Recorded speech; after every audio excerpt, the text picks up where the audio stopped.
Hello friends, today's topic is class 10th English first flight book. We discuss poem Fire and Ice.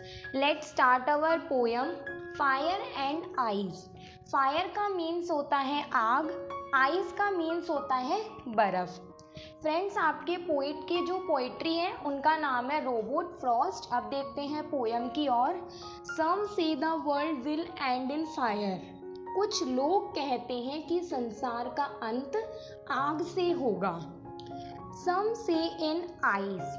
और कुछ कहते हैं कि बर्फ से होगा. इट मीन्स यहाँ दो तरह के लोग बोल रहे हैं. कुछ तो क्या कह रहे हैं कि संसार का जो अंत है वो आग से होगा, और कुछ कह रहे हैं कि संसार का अंत बर्फ से होगा. From what I tasted of desire. मैंने इच्छा का पता लगाया. किसने इच्छा का पता लगाया? पोइट रॉबर्ट फ्रॉस्ट ने. I hold with those who favour fire. मैं उनके साथ डटा हुआ हूँ जो लोग कहते हैं कि संसार का अंत आग से होगा. But if had to perish twice. Perish का मीन्स होता है मरना. यदि संसार को दो बार नष्ट होना पड़ा. I think I know enough of hate. तो मैं सोचता हूँ कि नफरत भी काम कर सकती है. To say that for destruction eyes is also great and would suffice. मैं जानता हूँ विनाश के लिए बर्फ जिम्मेदार है. फ्रेंड्स, आज हमने इसका एक्सप्लेनेशन कर लिया है. अब देखते हैं इसके question answers. Question number first. There are many ideas about how the world will end. Do you think the world will end someday? Have you ever thought what would happen if the sun got so hot that it burst or grew colder and colder? तो friends, हमारा question क्या बोल रहा है? बहुत से विचार है कि संसार का अंत कैसे होगा. क्या आप सोचते हैं कि संसार का किसी दिन अंत होगा?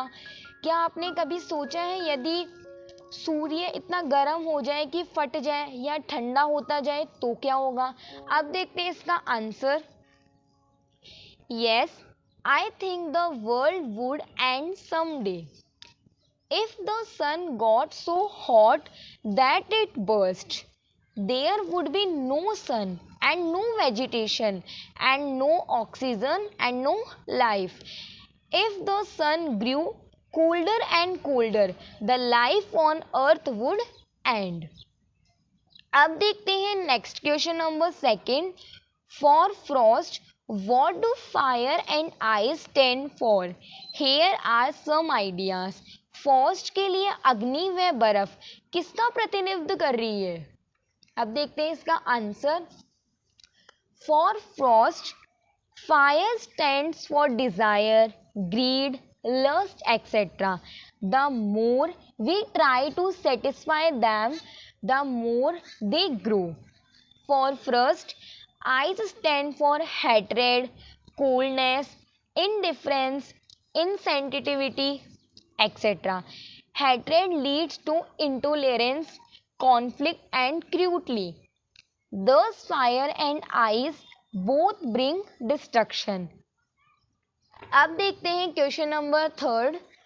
What is the rhyme scheme of the poem? How does it help in bringing out the contrasting ideas in the poem? अब देखते हैं इसका आंसर.